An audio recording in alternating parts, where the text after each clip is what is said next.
সহিহ বুখারীর 13 নম্বর হাদিস, একদম শুরুর দিকে হাদিসটা। হাদিসের বর্ণনাকারী সাহাবী আনাস ইবনে মালিক রাদিয়াল্লাহু তাআলা তিনি বলেন, قال رسول الله صلى الله عليه وسلم لا يؤمن احدكم حتى يحب لنفسه حتى يحب لاخيه ما يحب لنفسه। রাসূলুল্লাহ সাল্লাল্লাহু আলাইহি সাল্লাম বলেন, লা ইউমিনু আহাদুকুম, তোমাদের কেউ ততক্ষণ মুমিন হতে পারবে না, পরিপূর্ণ মুমিন হতে পারবে না, হাত্তা ইউহিব্বা লিআখিহি মা ইউহিব্বু লিনাফসিহি। তোমাদের কেউ ততক্ষণ মুমিন হতে পারবে না যতক্ষণ সে তার ভাইয়ের জন্য সেটা পছন্দ না করবে যেটা নিজের জন্য সে পছন্দ করে। এই জিনিসটা তার ভাইয়ের জন্য যদি সে পছন্দ না করে তাহলে সে পরিপূর্ণ মুমিন হতে পারবে না। এর মানে আমি একটা বিষয় পছন্দ করি, এটা আমার মুসলমান ভাইয়ের জন্য পছন্দ করা উচিত, এটা জরুরি। আমি মসজিদে গেলাম, যাওয়ার পর এসিটা চলতেছে, কথার কথা ভালো একটা গরমের মধ্যে এসিতে কি আরাম, আমি আরামের জায়গাটা গিয়ে এখন বসে রয়েছি, বাস এমন ভাবে বসে রইলাম যে আমি ডানেও নড়বো না বামেও নড়বো না। এখন মসজিদে কি ডান বাম নড়া ছাড়া উপায় থাকে বলেন? নড়তে তো হবেই। কাতার সোজা করতে গেলে হয়তো বলবে ভাই একটু ডানে যাবেন, না একটু বামে যাবেন, না না আমি এনে দাঁড়ায় থাকি, কারণ এসির বাতাসটা ডাইরেক্ট এখানে আসতেছে। এখন আপনি এটা দাঁড়াইলেন কেন? যে না আপনি এদিক দাঁড়াইতে পারেন না এদিকে, কিন্তু এইখানে আপনি দাঁড়ায় থাকলে কাতারটা ঠিক মতো হচ্ছে না, একটু এদিক সেদিক করতে হবে। তা আপনার কথা হলো না আমি যদি এনতে সরি তাহলে এসির বাতাসও পাবে। আপনার এই মানসিকতা যখন আসবে তো বুঝতে হবে না আপনার মধ্যে ভ্রাতৃত্ব নাই। এতক্ষণ তো আপনি খাইলেন, সমস্যা কেন? আরেকজনের খাইতে দেন বাতাস। তো এটাই নিজের জন্য যা পছন্দ করবেন অন্যের জন্য সেটা পছন্দ করতে হবে। রাস্তা দিয়ে হাঁটতেছেন, এটা ইট পায়ের নিচে বিধার পর আপনি চিন্তা করলেন আমার পায়ের নিচে ইটটা, এটা কে করলো? মানে এই বাড়িওয়ালা ফালায় রাখছে, দাঁড়া তোরা কয়েকজন আস, তোরা এটার উপর। আপনি কি শিওর উনি যে ফালাইছে এটা? এরকমও তো হইতে পারে একটা ট্রাক এই দিক দিয়ে গেছে, ট্রাকের উপর থেকে ইটটা নিচে পড়ছে, তো ওই ইট এখানে পড়ে থাকার কারণে আপনি পায়ের নিচে ব্যথা পাইছেন। এখন আপনি অপেক্ষা আছেন এই বাড়িওয়ালাদের কে কে এই দিক দিয়ে আসবে আর ইট তাদের পায়ে লাগবে, তারাও ব্যথাটা পাবে, অপেক্ষা রয়েছেন। এই কাজ ভুলেও করেন না, ইট সরায় দেন। বুখারীর বর্ণনা আসছে গুফিরা লাহু মা তাকাদ্দামা মিন যামবি, আগের সব গুনাহ মাফ। তাহলে আমাদের অধঃপতনের দ্বিতীয় কারণটা জানলাম, ভ্রাতৃত্ব। আমরা মুখে বলি, অন্তরে এটা আসলে কতটুকু আছে জানি না। 1 নাম্বার ইসলাম থেকে সরে গেছি, 2 নাম্বার ভ্রাতৃত্বের সম্পর্কটা যেভাবে অটুট রাখা দরকার ছিল অটুট রাখতে পারি নাই। আল্লাহ অটুট রাখার তৌফিক দান করেন। 3 নাম্বার বলেন, ছোট খাটো বিষয়ে পারস্পরিক দ্বন্দ্ব সংঘাত। কি বিষয়ে? আমার সাথে একটা বিষয় আগে বলেন, এরপরে বিষয়টা বলি। বলেন সুন্নত, বলেন মীমাংসিত সুন্নাহ, মুস্তাহাব, নফল, ওয়াজিব ইত্যাদি নিয়ে, বিশেষ করে মীমাংসিত কোন সুন্নাহ নিয়ে পরস্পরে দ্বন্দ্বে জড়িয়ে ভ্রাতৃত্বের সম্পর্ক নষ্ট করব না। ছোটখাটো বিষয়ে দ্বন্দ্বে জড়িয়ে ভ্রাতৃত্বের সম্পর্ক কি করব না? নষ্ট করব। মীমাংসিত সুন্নাহ যেগুলো আছে এগুলা নিয়ে ঝগড়া না করা। মীমাংসিত সুন্নাহ নিয়ে কি না করা বলেন তো? ঝগড়া না করা। মুসলমান দেখবেন খুব সহজ সুন্দরভাবে সুখে শান্তিতে কাটাইতেছে। হঠাৎ একটা মুস্তাহাব বিষয় নিয়ে একজন বলবে আমি চ্যালেঞ্জ দিলাম, পারলে বাংলাদেশের কে আসো আমার চ্যালেঞ্জ গ্রহণ করো। আরে ভাই এগুলো কোন ধরনের কথা? হ্যাঁ, কথার কথা একটা মীমাংসিত সুন্নাহ, এই সুন্নাহর বিষয় আপনি বলে ফেললেন। এই বিষয়গুলা না বলা। যেমন জুমার নামাজের দিনে আজান কয়টা? হ্যাঁ, 2টা আজান সুন্নাহ, একটা রাসূল সাল্লাল্লাহু আলাইহি সাল্লামের আর একটা হযরত উসমান গনি রাদিয়াল্লাহু তাআলা। এখন কথা হলো হযরত উসমান গনির সুন্নাহ কি নবীর সুন্নাহ? হ্যাঁ, উসমান গনির সুন্নাহ নবীর সুন্নাহ, কারণ নবীজি বলছে আমার সুন্নতও ধরো, খোলাফায়ে রাশেদার সুন্নতও ধরো। অতএব খোলাফায়ে রাশেদার সুন্নাহ মানাও, নবীর সুন্নাহ মানাও। এটা নিয়ে আপনি হঠাৎ বললেন না আজান একটা হবে, চ্যালেঞ্জ করলাম। চ্যালেঞ্জ করার কোনো দরকার নেই। এটা সুন্নাহ, এটা মীমাংসিত, এটা ঝগড়ার বিষয় না। এই জাতীয় কথা কেউ বললে ঝগড়ায় কানও দিবেন না, এগুলা অলরেডি মীমাংসিত হয়ে গেছে। আল্লাহ আমাদেরকে কথা বোঝার তৌফিক দান করেন। এই হাদিসে রাসূলুল্লাহ সাল্লাল্লাহু আলাইহি সাল্লাম বলেন, লা তাহাসাদু, তোমরা পরস্পর হিংসা করো না। ওয়ালা তানাজাসু, তোমরা পরস্পর বিদ্বেষ পোষণ করো না, ধোঁকাবাজি করো না। ওয়ালা তাবাগাদু, পরস্পর বিদ্বেষ পোষণ করো না। ওয়ালা তাদাবারু, একজন আরেকজনের ক্ষতি করার জন্য আড়ালে শত্রুতা করো না। ওয়ালা ইয়াবি' বা'দুকুম আলা বাই'i বা'দিন, একজন আরেকজনের কেনা বেচার উপর আরেকজন কেনা বেচা করবা না। ক্রয় বিক্রয় চলতেছে, এটা কত? 50, ঠিক আছে দেন। মাঝখান দিয়ে গিয়ে বললেন না আমি 60 টাকা দিব, এগুলো বলবেন না। ওয়াকুনু ইবাদাল্লাহি ইখওয়ানা, নবী বলেন হে আল্লাহর বান্দারা তোমরা সবাই ভাই ভাই হয়ে যাও। কি বললেন? তোমরা সবাই ভাই ভাই হয়ে যাও। এই কথাটা বলার পর নবী বললেন আল মুসলিমু আখুল মুসলিম, মুসলমান মুসলমানের ভাই, লা ইয়াহকিরুহু ওয়া লা ইয়াখযুলুহু, মুসলমান মুসলমানকে তুচ্ছ করবে না, অপদস্থ করবে না, লাঞ্ছিত করবে না। এরপর নবী কি সুন্দর কথা বলে দেখেন, বিহাসবি ইমরিইম মিনাশ শাররি আইয়াহকিরা আখাহুল মুসলিম, একজন মানুষ খারাপ হওয়ার জন্য এতটুকু যথেষ্ট, সে তার কোনো মুসলমান ভাইকে তুচ্ছ তাচ্ছিল্য করা। এই নিয়ে আপনাকে তুচ্ছ তাচ্ছিল্য করা এতটুকুই যথেষ্ট তার খারাপ হওয়ার জন্য। নবী বলেন কোন মানুষ খারাপ হওয়ার জন্য এতটুকু যথেষ্ট, সে তার মুসলমান ভাইকে বলা, তুচ্ছ তাচ্ছিল্য করা, তাকে অপদস্থ লাঞ্ছিত করা, তুমি খারাপ হওয়ার জন্য এতটুকুই যথেষ্ট। এটা নবীজি বললেন। তাহলে এই হাদিসে নবী যেটা বললেন আমাদেরকে কি হয়ে থাকতে বলছে? ভাই ভাই। বলেন কি হয়ে থাকতে বলছে? নবী বলছেন শত্রুতা করবা না, হিংসা করবা না, বিদ্বেষ পোষণ করবা না, আর আলে শত্রুতা করবা না ক্ষতি করার জন্য। এই হাদিসের এক অংশে নবী বলেন আত-তাকওয়া হাহুনা ইউশিরু ইলা সাদরিহি সালাসা মাররাত, বুকের দিকে 3 বার ইঙ্গিত করে বললেন এখানে তাকওয়া, এখানে তাকওয়া, এখানে তাকওয়া, মানে কলবে তাকওয়া। বলেন কোথায় তাকওয়া? ওই একটু বুঝেন। বলেন তাকওয়া থাকে কলবে। বলেন তাকওয়া কলবে থাকে, কলব বুকে থাকে। তাকওয়া কলবে, কলব বুকে। কলব যে বুকে, এটার দলিল কই? আল্লাহ কোরআনে বলছে ফাইন্নাহা লা তা'মাল আবসার ওয়ালাকিন তা'মাল কুলুবুল্লাতী ফিস সুদূর। প্রকৃতপক্ষে চোখ অন্ধ হয় না, বরং বক্ষস্থিত হৃদয় অন্ধ হয়। প্রকৃতপক্ষে চোখ অন্ধ হয় না, ওই কলব অন্ধ হয় যে কলব বুকে থাকে। আল্লাহ বলছেন প্রকৃতপক্ষে চোখ অন্ধ হয় না, বরং ওই কলব অন্ধ হয় যে কলব বুকে থাকে। তাহলে তাকওয়া থাকে কলবে, কলব থাকে বুকে। তাকওয়া থাকে কলবে, কলব থাকে বুকে। হ্যাঁ, এটা কোরআনে আছে কিন্তু। ওয়ালাকিন তা'মাল কুলুবুল্লাতী ফিস সুদূর, 17 পারা হাফিজ কোরআন মাজিদ 16 নম্বর পৃষ্ঠা একদম শেষে দেখবেন। তো রাসূলুল্লাহ সাল্লাল্লাহু আলাইহি সাল্লাম বলে দিলেন তাকওয়া এখানে, তাকওয়া এখানে, তাকওয়া এখানে, 3 বার ইঙ্গিত করে বললেন। এই হাদিসে নবী বললেন সবাই ভাই ভাই হয়ে থাকবা, কলবে তাকওয়া ঢুকাও। ভাই ভাই হয়ে থাকার অর্থ কেউ কাউরে হিংসা করবা না, কেউ কাউকে তুচ্ছ তাচ্ছিল্য করবা না, কেউ কারো শত্রুতা এইভাবে করবা না যে সামনে সামনে বন্ধু আর পিছনে তার ক্ষতি করবা।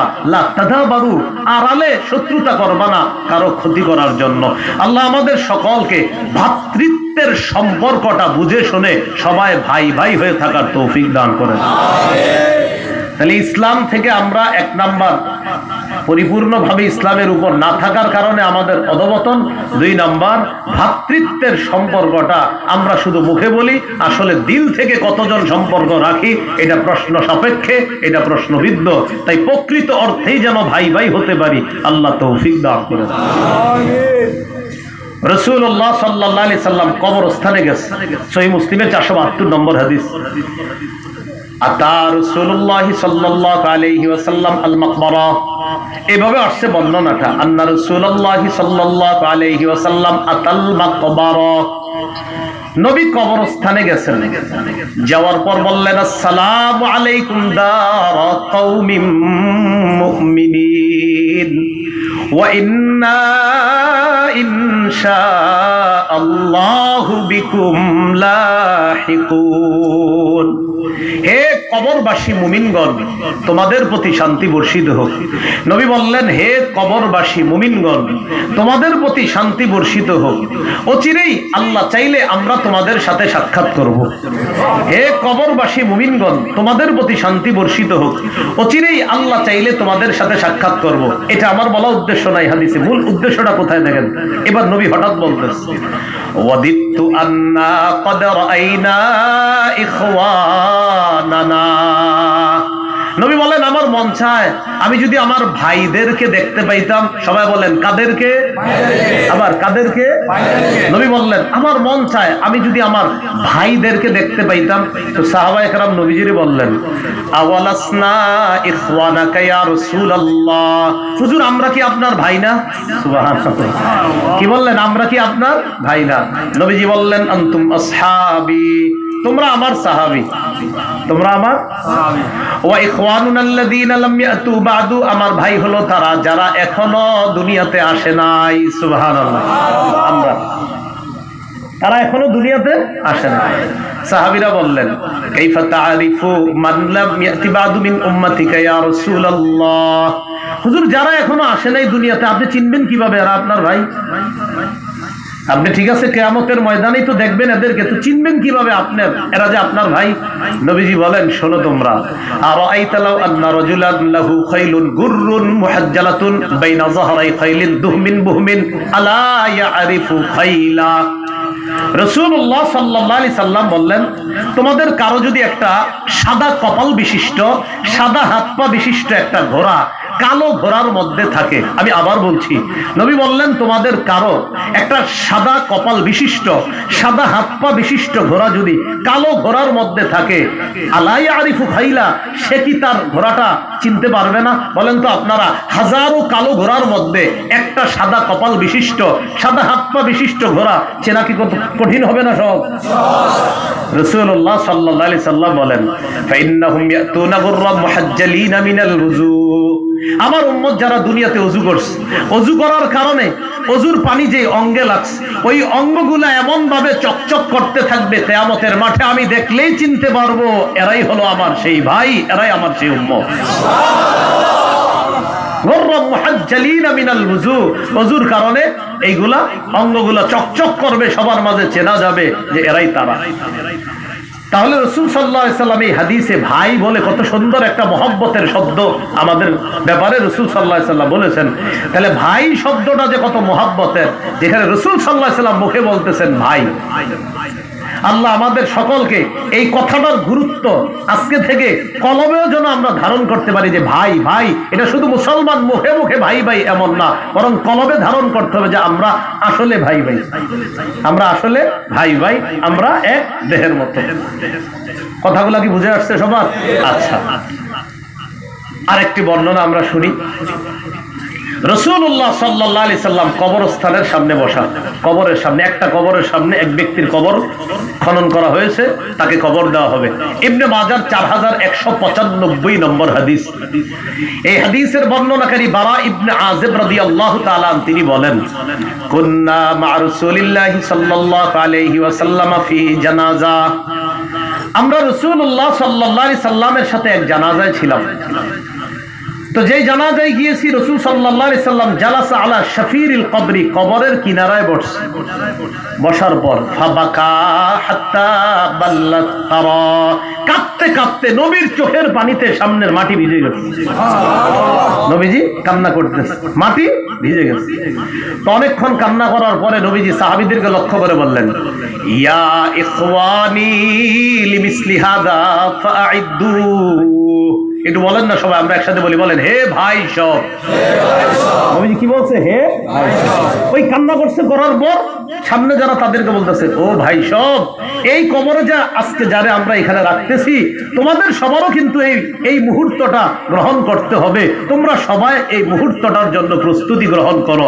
তো নবীজি যে এই ওয়াজটা করলেন যে তোমরা সবাই এইভাবে মাটির নিচে যাওয়ার জন্য প্রস্তুতি গ্রহণ করো, তো ওয়াজটা করার শুরুতে কি বলছে? হে, কি বলছে বলেন তো? হে। এই জন্য দেখবেন দাওয়াত ও তাবলীগের বয়ানের সবচেয়ে সুন্দর একটা শব্দ ওনারা কি প্রথমে মেরে ভাই ও দোস্ত বুজুর্গ, প্রথমে কি বলে ভাই, কি বলে বলেন তো? আসলে ভাই এটা মহব্বতের শব্দ, আসলেই মহব্বতের অনেক।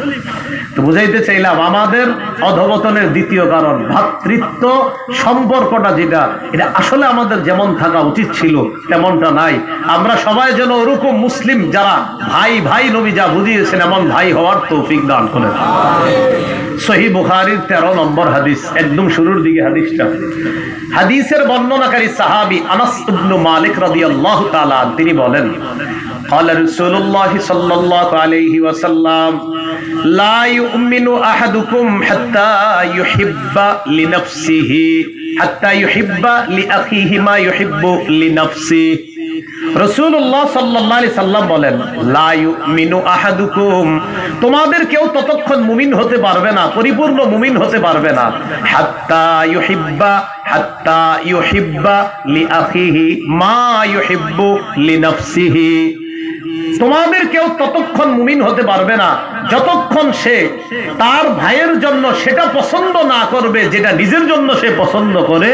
এই জিনিসটা তার ভাইয়ের জন্য যদি সে পছন্দ না করে তাহলে সে পরিপূর্ণ মুমিন হতে পারবে না। এর মানে আমি একটা বিষয় পছন্দ করি, এটা আমার মুসলমান ভাইয়ের জন্য পছন্দ করা উচিত, এটা জরুরি। আমি মসজিদে গেলাম, যাওয়ার পর এসিটা চলতেছে, কথার কথা ভালো একটা গরমের মধ্যে এসিতে কি আরাম, আমি আরামের জায়গাটা গিয়ে এখন বসে রয়েছি, বাস এমন ভাবে বসে রইলাম যে আমি ডানেও নড়বো না বামেও নড়বো না। এখন মসজিদে কি ডান বাম নড়া ছাড়া উপায় থাকে বলেন? নড়তে তো হবেই। কাতার সোজা করতে গেলে হয়তো বলবে ভাই একটু ডানে যাবেন, না একটু বামে যাবেন, না না আমি এনে দাঁড়াতে হবে, কারণ এসির বাতাসটা ডাইরেক্ট এখানে আসতেছে। এখন আপনি এটা দাঁড়াইলেন কেন? যে না আপনি এদিক দাঁড়াইতে পারেন না এদিকে, কিন্তু এইখানে আপনি দাঁড়ায় থাকলে কাতারটা ঠিক মতো হচ্ছে না, একটু এদিক সেদিক করতে হবে। তা আপনার কথা হলো না আমি যদি এনতে সরি তাহলে এসির বাতাসও পাবে। আপনার এই মানসিকতা যখন আসবে তো বুঝতে হবে না আপনার মধ্যে ভ্রাতৃত্ব নাই। এতক্ষণ তো আপনি খাইলেন, সমস্যা কেন? আরেকজনে খাইতে দেন বাতাস। তো এটাই নিজের জন্য যা পছন্দ করবেন অন্যের জন্য সেটা পছন্দ করতে হবে। রাস্তা দিয়ে হাঁটতেছেন, এটা ইট পায়ের নিচে বিধার পর আপনি চিন্তা করলেন আমার পায়ের নিচে ইটটা এটা কে করলো, মানে এই বাড়িওয়ালা ফালায় রাখছে, দাঁড়া তোরা কয়েকজন আস, তোরা এটার উপর আপনি কি শিওর উনি যে ফালাইছে এটা? এরকমও তো হইতে পারে একটা ট্রাক এদিক দিয়ে গেছে, ট্রাকের উপর থেকে ইটটা নিচে পড়ছে, তো ওই ইট এখানে পড়ে থাকার কারণে আপনি পায়ের নিচে ব্যথা পাইছেন। এখন আপনি অপেক্ষা আছেন এই বাড়িওয়ালাদের কে কে এই দিক দিয়ে আসবে আর ইট তাদের পায়ে লাগবে, তারাও ব্যথাটা পাবে, অপেক্ষা রয়েছে। এই কাজ ভুলেও করেন না, ইট সরায়া দেন। বুখারীর বর্ণনা আসছে গুফিরা লাহু মা তাকাদ্দামা মিন যামবি, আগের সব গুনাহ মাফ। তাহলে আমাদের অধঃপতনের দ্বিতীয় কারণটা জানলাম, ভ্রাতৃত্ব। আমরা মুখে বলি, অন্তরে এটা আসলে কতটুকু আছে জানি না। 1 নাম্বার ইসলাম থেকে সরে গেছি, 2 নাম্বার ভ্রাতৃত্বের সম্পর্কটা যেভাবে অটুট রাখা দরকার ছিল অটুট রাখতে পারি নাই, আল্লাহ অটুট রাখার তৌফিক দান করেন। 3 নাম্বার বলেন, ছোট খাটো বিষয়ে পারস্পরিক দ্বন্দ্ব সংঘাত। কি বিষয়ে? আমার সাথে একটা বিষয় আগে বলেন, এরপরে বিষয়টা বলি। বলেন সুন্নত, বলেন মীমাংসিত সুন্নাহ, মুস্তাহাব, নফল, ওয়াজিব ইত্যাদি নিয়ে, বিশেষ করে মীমাংসিত কোন সুন্নাহ নিয়ে পরস্পরে দ্বন্দ্বে জড়িয়ে ভ্রাতৃত্বের সম্পর্ক নষ্ট করব না। ছোটখাটো বিষয়ে দ্বন্দ্বে জড়িয়ে ভ্রাতৃত্বের সম্পর্ক কি করবো না? নষ্ট করবো। মীমাংসিত সুন্নাহ যেগুলো আছে এগুলা নিয়ে ঝগড়া না করা। মীমাংসিত সুন্নাহ নিয়ে কি না করা বলেন তো? ঝগড়া না করা। মুসলমান দেখবেন খুব সহজ সুন্দরভাবে সুখে শান্তিতে কাটাইতে থাকে, কাটাইতেছে। হঠাৎ একটা মুস্তাহাব বিষয় নিয়ে একজন বলবে আমি চ্যালেঞ্জ দিলাম, পারলে বাংলাদেশের কে আসো আমার চ্যালেঞ্জ গ্রহণ করো। আরে ভাই এগুলো কোন ধরনের কথা? হ্যাঁ, কথার কথা একটা মীমাংসিত সুন্নাহ, এই সুন্নাহর বিষয় আপনি বলে ফেললেন। এই বিষয়গুলা না বলা। যেমন জুমার নামাজের দিনে আজান কয়টা? হ্যাঁ, 2টা আজান সুন্নাহ, একটা রাসূল সাল্লাল্লাহু আলাইহি সাল্লামের আর একটা হযরত উসমান গনি রাদিয়াল্লাহু তাআলা। কথা হলো হযরত উসমান গনির সুন্নাহ কি নবীর সুন্নাহ? হ্যাঁ, উসমান গনির সুন্নাহ নবীর সুন্নাহ, কারণ নবীজি বলছে আমার সুন্নতও ধরো, খোলাফায়ে রাশেদার সুন্নতও ধরো। অতএব খোলাফায়ে রাশেদার সুন্নাহ মানাও, নবীর সুন্নাহ মানাও। এটা নিয়ে আপনি হঠাৎ বললেন না আজান একটা হবে, চ্যালেঞ্জ করলাম। চ্যালেঞ্জ করার কোনো দরকার নেই। এটা সুন্নাহ, এটা মীমাংসিত, এটা ঝগড়ার বিষয় না। এই জাতীয় কথা কেউ বললে ঝগড়ায় কানও দিবেন না, এগুলা অলরেডি মীমাংসিত হয়ে গেছে। আল্লাহ আমাদেরকে কথা বোঝার তৌফিক দান করেন। এই বিষয়গুলো নিয়ে আমরা পারস্পরিক দ্বন্দ্বে জড়িয়ে না পড়া। আল্লাহ পাক রব্বুল আলামিন বলেন, ওয়া আতিউল্লাহ ওয়া রাসূলাহু ওয়া লা তানাযাউ ফাতাফশালু ওয়া তাযহাবা রিহুকুম ওয়াসবিরু ইন্নাল্লাহা মা'আস সাবিরিন। ওয়া আতিউল্লাহ ওয়া রাসূলাহু, আল্লাহর আনুগত্য করো, রাসূলের আনুগত্য করো। ওয়ালা তানাযাউ, পরস্পর দ্বন্দ্বে জড়িও না, পরস্পর ঝগড়া বিবাদে লিপ্ত হবে না।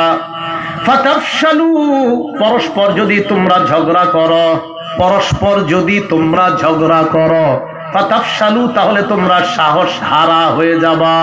ওয়া তাযহাবা রিহুকুম, তোমাদের শক্তি আস্তে আস্তে কমে যাবে।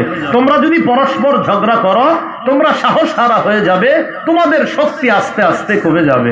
ওয়াসবিরু, ধৈর্য ধারণ করো।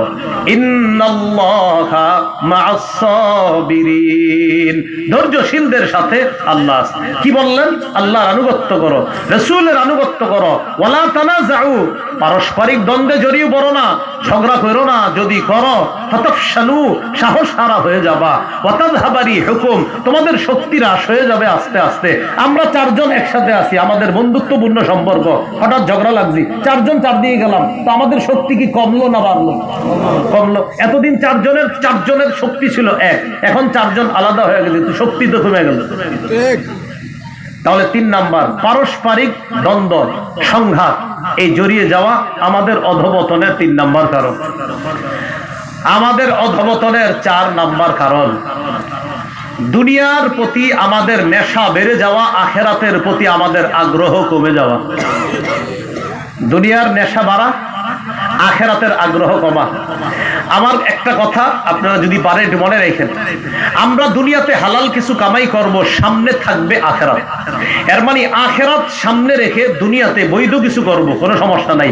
দুনিয়া সামনে রেখা আখিরাতের চিন্তা এটা করতে যাবেন, তো দেখবেন হঠাৎ আখিরাতই বরবাদ করে দিবেন। কিভাবে? একটা ব্যক্তি আগে 5 ওয়াক্ত নামাজ পড়তো, এখন উনি খুব ব্যস্ত, 3 ওয়াক্ত পড়ে। কি আপনি 3 ওয়াক্ত পড়েন কেন? আর বললেন না, কর্মচারী আগে ছিল 20 জন, এখন 50 জন, সামাল দেওয়া মুশকিল হয়। ও আচ্ছা ঠিক আছে। কিছুদিন পরে উনি 4 ওয়াক্ত আর মসজিদে আসে না, 1 ওয়াক্ত আসে। ঘটনা কি? 100 জন কর্মচারী। কিছুদিন পর 5 ওয়াক্তে আসে না, ঘটনা কি? মসজিদে আসেন না কেন? হুজুর 1000 কর্মচারী সামলাইতে গিয়া নামাজে আসার আর সুযোগ পাইতেছি না। বোঝা যাচ্ছে উনি দুনিয়া কামাই করতে গিয়ে আখিরাত শেষ করে দিচ্ছে। আখিরাত সামনে থাকবে, এরপরে আপনি দুনিয়া কামাবেন। কিন্তু মুসলমানদের হালাত হয়ে গেছে এমন, দুনিয়ার প্রতি আমরা নেশায় এতটা মত্ত হয়ে গেছি, আখিরাতকে ভুলে গেলাম। এই জন্য আমাদের অধঃপতনের 4 নাম্বার কারণ। তিরমিজির বর্ণনা 2320 নম্বর হাদিস, রাসূলুল্লাহ সাল্লাল্লাহু আলাইহি সাল্লাম বলেন, লাউ কানাতিদ দুনিয়া তা'দিলু ইনদাল্লাহি জানাহা বাউদা মা সাকা কাফিরাম মিনহা শারবাতা মা। রাসূলুল্লাহ সাল্লাল্লাহু আলাইহি সাল্লাম বলেন, এই পৃথিবীর মূল্য আল্লাহর কাছে যদি মশার দানা পরিমাণ থাকতো, এই পৃথিবীর মূল্য আল্লাহর কাছে যদি কোনো মশার দানা পরিমাণও মূল্য যদি আল্লাহর কাছে থাকতো, আল্লাহর কাছে যদি মশার দানা পরিমাণ ওজন থাকতো এই দুনিয়ার, তাহলে একজন কাফেরকে 1 ঢোক পানিও আল্লাহ পান করাইতেন না। এই দুনিয়া এটা মুসলমানদের জন্য না, এখানে মুসলমান পরীক্ষা দিবে, তাদের মূল সফলতার জায়গা হলো জান্নাত। তো কিন্তু আমরা কি করতেছি? আপনার আসলটারে হারা নকলটার পিছনে বেশি দৌড়াইতে। আল্লাহ আমাদেরকে হেফাজত। আমি কিন্তু বলি নাই দুনিয়া কামানো নিষেধ না, দুনিয়ায় বৈধ পন্থায় কামাবেন, আখিরাত সামনে রাখবেন।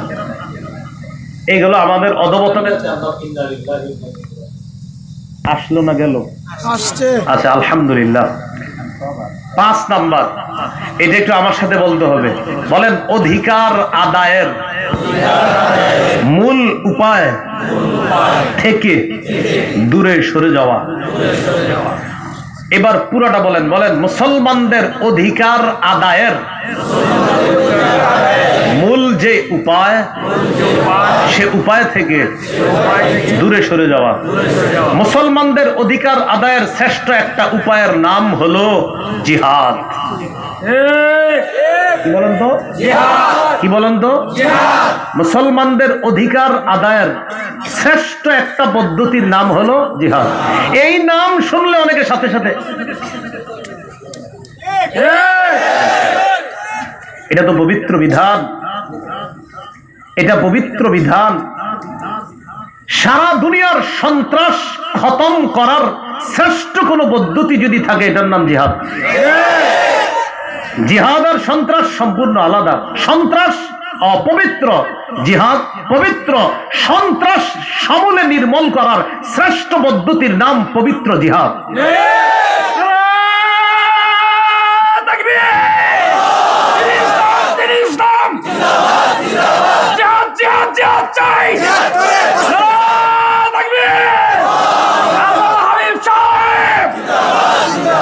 এখন বিষয় হলো এই বিষয়গুলো আমরা অন্যদেরকে বুঝাইতে হবে যে সন্ত্রাস আর জিহাদ দুটি শব্দ একদম পুরা রাত দিন পার্থক্য। একটা হলো অপবিত্র আর একটা পবিত্র, এটা বুঝাইতে হবে। আমি কোথাও র্যাবের একটা সাইনবোর্ডের মধ্যে লেখা দেখছিলাম জিহাদ আর সন্ত্রাস এক না। কথাটা সত্য লেখা আছে, জিহাদ আর সন্ত্রাস এক না, সত্য কথা। এখন কথা হলো এই বিষয়টা, এটা আমাদের শিখতে হবে, জানতে হবে। কিন্তু শিখবো জানবো কার কাছ থেকে? উলামায়ে কেরামের কাছ থেকে। তাদের কাছ থেকে জানার পর জিহাদের বিষয়টা প্রয়োগ। কিন্তু আপনি হঠাৎ কোন একটা বাড়ি উড়াইয়া দিলেন, উড়াইয়া দেওয়ার পরের দিন আপনি বললেন জিহাদ, এটার নাম জিহাদ না। একটা বাড়ি আপনি উড়াইয়া দিচ্ছেন, হঠাৎ রাতের বেলা গিয়ে উড়াইয়া দিচ্ছেন একটা বাড়ি, উড়াইয়া দিয়ে বললেন এটা জিহাদ না। জিহাদ আলেমরা যদি বলে যে এই মুহূর্তে ওই পরিস্থিতিতে এই অবস্থায় ফরজ, তাহলে ফরজ, তখন উলামায়ে কেরামের ফতোয়ার অপেক্ষা করতে হবে। আপনি নিজে নিজে কোথাও গিয়ে 4-5 জন মেরে ফেললেন আর বললেন জিহাদ, এটা কিন্তু হলো না। এটাও আলেমদের কাছ থেকে আপনি শিখতে হবে, কোথায় প্রয়োগ করতে হবে এটাও শিখতে হবে। কিন্তু মূল বিষয়টা এটা কিন্তু আপনার মনে রাখতে হবে, মুসলমানদের অধিকার আদায়ের শ্রেষ্ঠ একটা পদ্ধতি, এটার নাম হলো কি? জিহাদ। আল্লাহ রব্বুল আলামিন যুগে যুগে মুসলমানদেরকে যে বিজয়গুলা দান করেছেন, এই বিজয় যদি আপনি লক্ষ্য করে দেখেন, ইতিহাস যদি তালাশ করে দেখেন, আগে আঘাত করেছে বেঈমানরা, পরে মুসলমানরা সেটাকে কি করেছে? প্রতিহত করেছে। কিন্তু আগে আঘাত তারা করেছে। এই জন্য 2টা আয়াত সারা জীবন মনে রাখবেন। সূরা তাওবা 38-39 নম্বর আয়াত। আল্লাহ পাক রব্বুল আলামিন বলেন, মা লাকুম ইযা কিলা লাকুম ফিরু ফি সাবিলিল্লাহ ইত্তাকালতুম ইলাল আরদ। হে মুমিনগণ, তোমাদের হলো কি, যখন তোমাদেরকে আল্লাহর রাস্তায় জিহাদে বের হতে বলা হয় তখন তোমরা দুনিয়ার প্রতি ঝুঁকে পড়ো। রাদিতুম বিল হায়াতিদ দুনিয়া মিনাল আখিরাহ, তোমরা কি আখিরাতের মোকাবেলায় দুনিয়া নিয়ে তোমরা উৎসাহিত, উৎফুল্ল, আনন্দিত, খুশি? ফামা মাতাউল হায়াতিদ দুনিয়া ফিল আখিরাতি ইল্লা কলিল, আখিরাতের মোকাবেলায় দুনিয়ার ভোগ বিলাস সামান্য ছাড়া আর কিছুই না। আখিরাতের মোকাবেলায় দুনিয়ার ভোগ বিলাস সামান্য ছাড়া আর কিছুই না। এরপরে আল্লাহ বলে, ইল্লা তানফিরু, যদি তোমরা জিহাদে বের না হও, যুদ্ধে বের না হও, যদি তোমরা যুদ্ধে জিহাদে যেতে রাজি না হও, এটাকে যদি অস্বীকার করো, ইউআযিবকুম আযাবান আলীমা, তিনি তোমাদেরকে কঠিন শাস্তি দিবে। ওয়াস্তাবদিল কওমান গায়রাকুম, তোমাদের পরিবর্তে অন্য আরেক জাতি আল্লাহ এনে তাদেরকে দিয়ে জিহাদ করাবে। আল্লাহ তোমাদের মুখাপেক্ষী না। এই হলো আপনার 5 নাম্বার, আমাদের অধিকার আদায়ের যে নিয়ম, এটা আমরা ভুলে গেছি।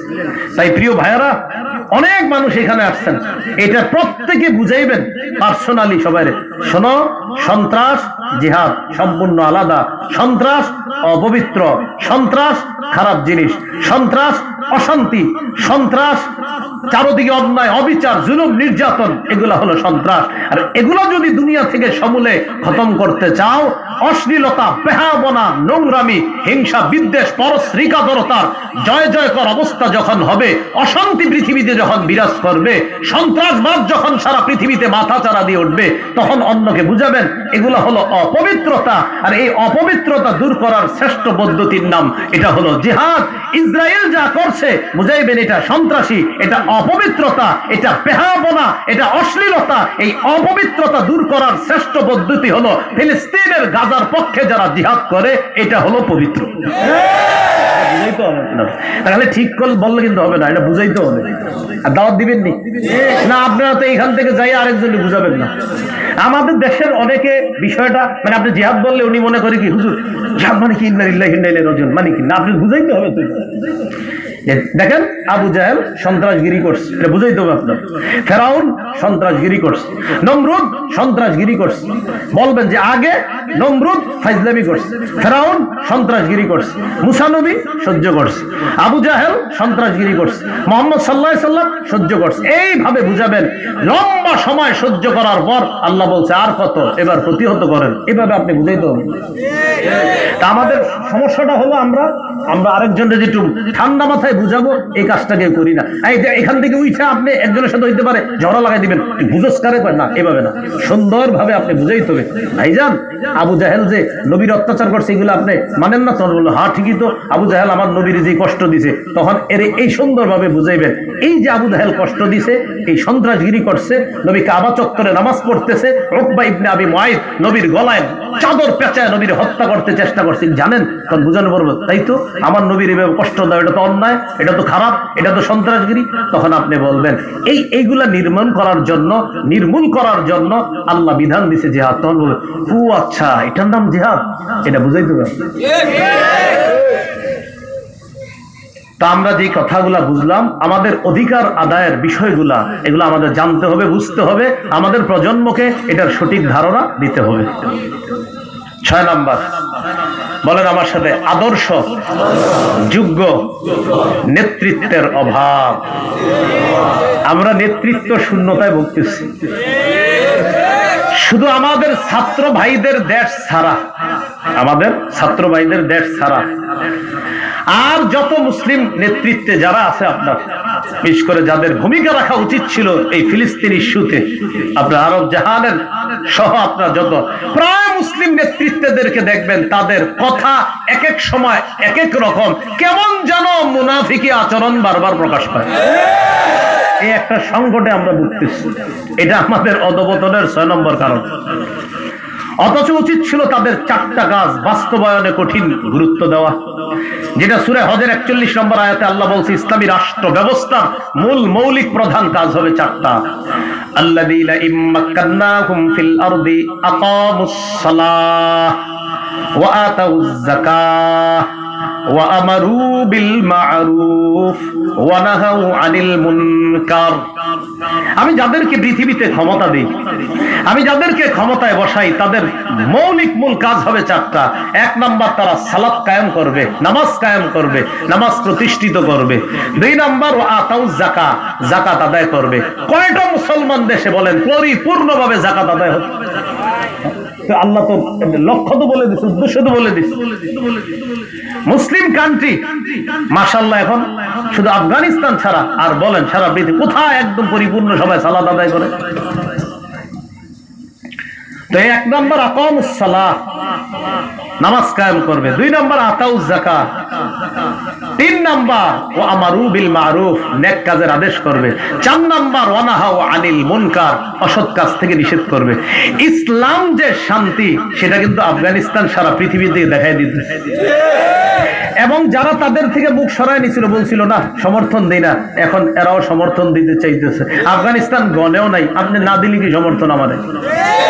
এখন তারা বুঝিয়ে দিতেছে অর্থনীতি এটাও আমরা তোমরে শিখাবো, বুঝাইতেছে।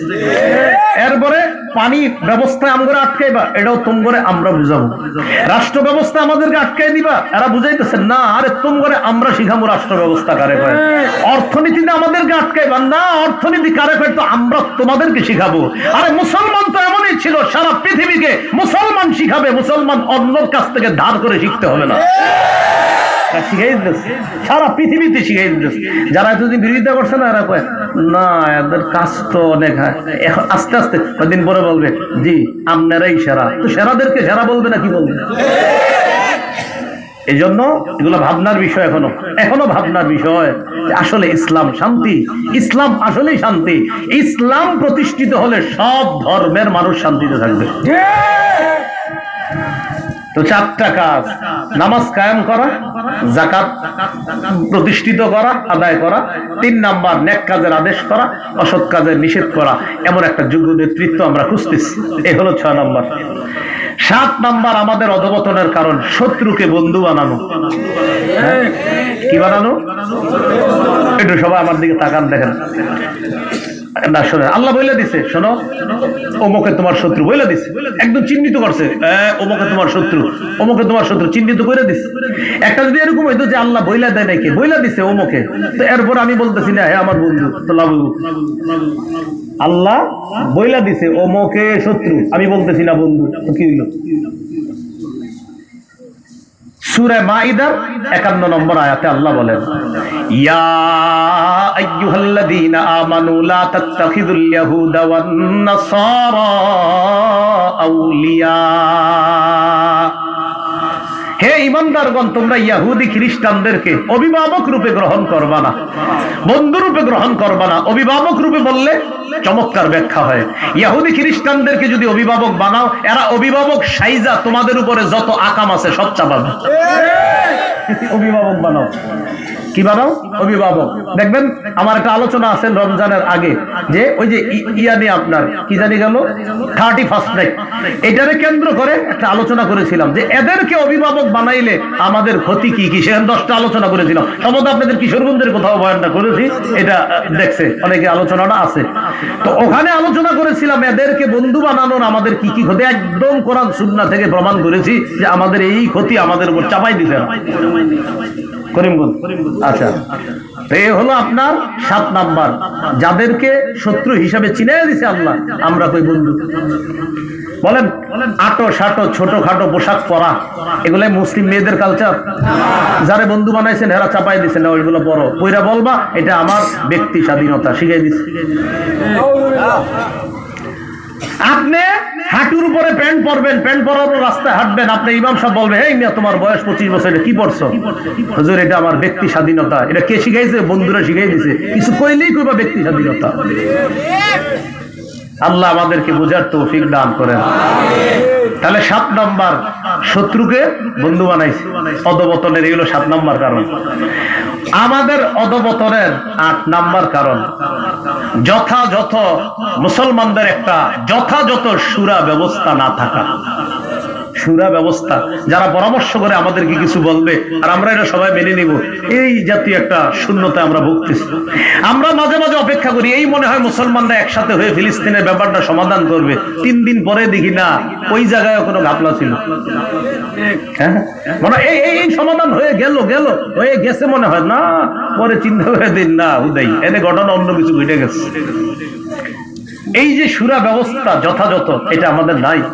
সূরা আলী ইমরানের 159 নম্বর আয়াতে আল্লাহ বলছেন, শাবিরহুম ফিল আমর, তাদের সাথে মাশওয়ারা করে কাজ করবেন। এটা ইসলামী রাষ্ট্র ব্যবস্থা হলে ওই ব্যবস্থাগুলো খুব সুন্দর হয়। এই হলো আমাদের অধঃপতনের 8টি কারণ বললাম, যেটা বললাম। এবার আসেন সূরা হুজুরাতের 2 নম্বর আয়াত, যেটা শুরুতে বলেছিলাম, নবীর আওয়াজের উপর নিজেদের আওয়াজ উঁচু করবা না, জোর গলায় কথা বলবা না। কেন? এতে তোমাদের আমল নামা বরবাদ হয়ে যেতে পারে। তোমাদের আমল নামা কি হয়ে যেতে পারে? একটু বুঝেন। এই আয়াত দ্বারা বোঝা যায় নবীর সাথে বেয়াদবি করলে আমল নামা বরবাদ। নবীর সাথে কি করলে? এই যুগে কি নবীজি আছে? এই যুগে নবীর সাথে বেয়াদবি কি? কেউ যদি এই যুগে বলে আমি নবী, কেউ তো কাফের, তো কাফের, সে হলো ইন্টারন্যাশনাল বেয়াদব মার্কা কাফের। বেয়াদব কাফের, আরো যত খারাপ ইয়া লাগানো যায়। রাসূল সাল্লাল্লাহু আলাইহি সাল্লামের যদি কেউ ব্যঙ্গ করে, উল্টা পাল্টা কিছু আট করে এটা ব্যঙ্গ করে, এটা বেয়াদবি। একটু শোনেন না, ঠিক কোয়েন, সমস্যা নাই, একটু বুঝাবি তো। যারা নবীর ব্যাপারে উল্টা পাল্টা করে এটা বেয়াদবি। এখন যেই জায়গাটায় ঠিক করা দরকার সেটা হলো এই অংশে। দেখেন, এই বেয়াদবিকে যারা সমর্থন করবে, যদিও সে মুসলমান হয়, সেও বেয়াদব। শুনবে কেউ ব্যঙ্গ করছে, কার্টুন ছাপাইছে। এই বিষয়গুলো না আপনার এটা যেমন অনেক কষ্টের, আমার নবীরে ব্যঙ্গ করা, কার্টুন করা কষ্ট লাগে বেশি কখন জানেন? এই কাজগুলোরে যখন কোনো মুসলমান ইনিয়ে বিনিয়ে সমর্থন করে। ঠিক আছে, ও করছে, ও অমুসলিম, আমার নবীর আঘাত করছে, আমরা সইতে পারি না, ও অমুসলিম, ও আমার নবীর শান বুঝে না, মান বুঝে না। একটা মুসলমান ইনিয়ে বিনিয়ে তার এই খারাপ কাজকে সমর্থন, তখন আমাদের কলিজায় আঘাতটা খুব বেশি লাগে আরো। আর সে মুসলিম, সে আমাদেরকে আঘাত করছে, তুমি মুসলমান হয়ে কিভাবে আঘাত করবা? তো বলছিলাম বেয়াদবি করে এদেরকে যারা সমর্থন করবে এটাও বেয়াদবি। আল্লাহ আমাদেরকে হেফাজত করেন। সহিহ বুখারীর 3535 নম্বর হাদিস পড়ছি। এই হাদিসে রাসূল সাল্লাল্লাহু আলাইহি সাল্লাম একটা কথা বলছেন। সূরা আহজাবের 40 নম্বর আয়াতে আল্লাহ একটা সিদ্ধান্ত দিয়ে দিয়েছে। সিদ্ধান্তের আলোকে হাদিসটা, আল্লাহর আয়াতটা আগে শুনি, এরপর হাদিসটা। কোন মুসলমান কোরআনের 6235টা আয়াত বিশ্বাস করে। কত? 6235। মোট আয়াত সংখ্যা 6236টা। এর মধ্যে 6235টা বিশ্বাস করে। একটা আয়াতের সামান্য অংশ অবিশ্বাস করে। ইমান আছে না গেছে? সূরা আহজাবের 40 নম্বর আয়াতে আল্লাহ বলেন, মা কানা মুহাম্মাদুন আবা আহাদিম মির রিজালিকুম, মুহাম্মদ সাল্লাল্লাহু আলাইহি সাল্লাম তোমাদের কোন শাবালক পুরুষের পিতা নন, ওয়ালাকির রাসূলুল্লাহ, তবে তিনি আল্লাহর রাসূল। এতটুকু বিশ্বাস করে। ওয়া খাতামুন নবিয়্যিন, এবং শেষ নবী। এই জায়গায় আসলে অনেকে তারা নিজেদেরকে বলে মুসলমান, আবার কালিমাও লেখে, আমাদের কালিমা ছাড়াও এই কালিমা লেখা রাখে, কালিমায় আর নামে প্রমাণ করে আমরা মুসলমান। খাতামুন নবিয়্যিনের অনুবাদ যদি জিজ্ঞাসা করেন, আপনারা বলবে আসেন এক কাপ চা খান। কি খান? কেন চা কেন খাবো? অনুবাদ বলে দিলেই তো হয়। কনায় আসেন না, ভিতরে আসেন, আপনারা চিপায় নিবে, নিয়ে চা খাওয়াবে, বুঝাবে। আরে ভাই বুঝানোর কি আছে? খাতামুন নবিয়্যিনের অনুবাদটা বলে দিলেই তো হয় আমারে। হে আপনার এই বুঝাবে, ওই বুঝাবে, অমুক বুঝাবে, তমুক বুঝাবে, আপনি বলে দিবেন ইমাম গাজালি বলছে খাতামুন নবিয়্যিনে এটা সেটা বুঝানোর কোনো সুযোগ নাই, মুহাম্মদ সাল্লাল্লাহু আলাইহি সাল্লামের পরে আর কোনো নবী নাই। আপনি এটা মানেননি, খালি কোন যদি কোনো ব্যাখ্যা আছে আপনি বলবেন, যদি কোন ব্যাখ্যা আছে ইমান নাই। জান খাতামুন নবিয়্যিনে কয় চা খান, চিপায় আসেন, মানে কি? খাতামুন নবিয়্যিন মুহাম্মদ সাল্লাল্লাহু আলাইহি সাল্লাম শেষ নবী। বলেন মুহাম্মদ সাল্লাল্লাহু আলাইহি সাল্লাম, সবাই বলেন মুহাম্মদ সাল্লাল্লাহু আলাইহি সাল্লাম শেষ নবী। এটা আবার ব্যাখ্যা কি? ইমাম গাজালি বলছেন ব্যাখ্যার কোনো সুযোগ নাই, মুহাম্মদ সাল্লাল্লাহু আলাইহি সাল্লামের পরে আর কোনো নবী নাই। এর ব্যাখ্যা দেখার কোনো দরকার নাই। অতএব কেউ যদি আপনাদেরকে বলে একটু ব্যাখ্যা আছে, ব্যাখ্যা করতে যাই, শোনাইতে যাই, আপনি বলবেন রাখেন। সহিহ বুখারীর 3535 মানে 3535 নম্বর হাদিসে রাসূল সাল্লাল্লাহু আলাইহি সাল্লাম বলেন, ইন্না মাসালি ওয়া মাসালাল আমবিয়া'i কামাসালি রাজুলিন বানা বাইতান ফাআহসানা ওয়া আজমালা ইল্লা মাওদিআ লাবিনাতিন ফি জাওিয়া। রাসূলুল্লাহ সাল্লাল্লাহু আলাইহি সাল্লাম বলেন, আমার আর আমার পূর্ববর্তী নবীদের দৃষ্টান্ত এমন এক ব্যক্তির মতো, যে ব্যক্তি একটি ঘর বানিয়েছে, ঘরটি সুন্দরভাবে সাজিয়েছে, ঘরের কোনায় একটা ইটের জায়গা পরিমাণ ফাঁকা আছে। আপনারা বলেন তো ঘর সমাপ্ত না অসমাপ্ত? জনগণ ঘরটা তওয়াফ করতে যায়, মানে তওয়াফ বলতে ঘরের আশেপাশে ঘুরতে যায়। এই জায়গায় তওয়াফ মানে আবার ওই কাবার তওয়াফ না, এই তওয়াফ মানে ঘোরা, ঘরের আশেপাশে ঘুরতে যায়। ঘুরতে যাওয়ার পর ওয়ায়াজাবুন আলা, আশ্চর্য হয়, কেন একটা ইট কেন লাগানো হলো না এখন, এত সুন্দর ঘর। ওয়ায়াকুলুনা, বলে আল্লাহ উদিআত হাযিহিল লাবিনা, আচ্ছা ইটটা কেন লাগানো হলো না? এটা বলতে থাকে সবাই। নবীজি বলেন ফাআনাল লাবিনা, শোনো, আমার পূর্বে ঈসা নবী পর্যন্ত, আদম থেকে ঈসা পর্যন্ত নবুয়তের ঘর আল্লাহ সাজাইছে সুন্দর করে, একটা ইটের জায়গা ফাঁকা, সেই ইটটা হলাম আমি নবী মুহাম্মদ সাল্লাল্লাহু আলাইহি সাল্লাম। আমার মাধ্যমে এই ঘরের সৌন্দর্যের পরিসমাপ্ত আল্লাহ করে দিয়েছেন। সুবহানাল্লাহ। আনা খাতামুন নবিয়্যিন লা নবিয়্যা বাদি, আমি শেষ নবী, আমার পরে আর কোনো নবী নাই। এই বিশ্বাস এটা সকলকে রাখতে হবে, এই বিশ্বাস সকলকে রাখতে হবে। এলাকার ওলামায়ে কেরাম যখন আপনাদেরকে নবীর ইজ্জত নিয়ে কোনো ব্যাপারে আমাদেরকে যদি কখনো কোনোভাবে যদি আমাদের কাছ থেকে সমর্থন চায়, আর আমরা আজকে প্রথমে জেনেছি আমরা ইসলাম থেকে দূরে সরে যাওয়া, আমরা ইসলামের সাহায্য সহযোগিতা করা, দ্বীনের সাহায্য সহযোগিতা করা, সর্বক্ষেত্রে চেষ্টা করা দরকার ছিল। কতটুকু করলাম এটা আমরা নিজেদেরকে প্রশ্ন করে দেখব। তো বলছিলাম কোনোভাবে ওলামায়ে কেরাম যদি দ্বীনের সমর্থন আমাদের কাছে যে কোনো ভাবে চায়, কারা কারা করতে রাজি আছে ইনশাআল্লাহ?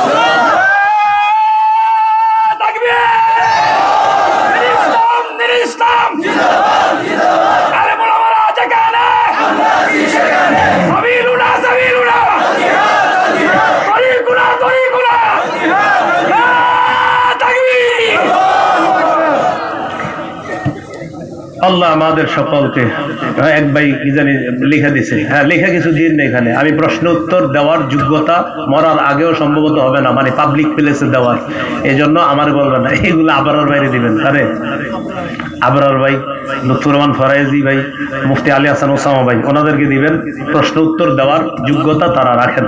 আমি ফতুয়া বিভাগে পড়েছি, ঠিক পড়েছি শুধুমাত্র নিজে জানার জন্য, কিন্তু কাউরে যে কিছু জানাবো মাসালাগতভাবে, আর তাও আবার এত মানুষের সামনে, এটা আমার পক্ষে সম্ভব না। সম্ভব না মানে আমার সাহস হয় না। আল্লাহ আমাদের সকলকে যে কথাগুলো বললাম, আজকে শুনলাম, এগুলোর উপর যেন আমরা আমল করতে পারি, আল্লাহ তৌফিক দান করেন। শেখ নামাজের বরবর করবে না ইনশাআল্লাহ, আমাদের কি বলবেন, আমাদের নামাজের পরপর ইনশাআল্লাহ আমাদের মুফতি হারুন নিজার সাহেব বসবেন ইনশাআল্লাহ। আমরা সবাই নামাজ এখানে পড়ে বসে যাব। আল্লাহ তৌফিক দান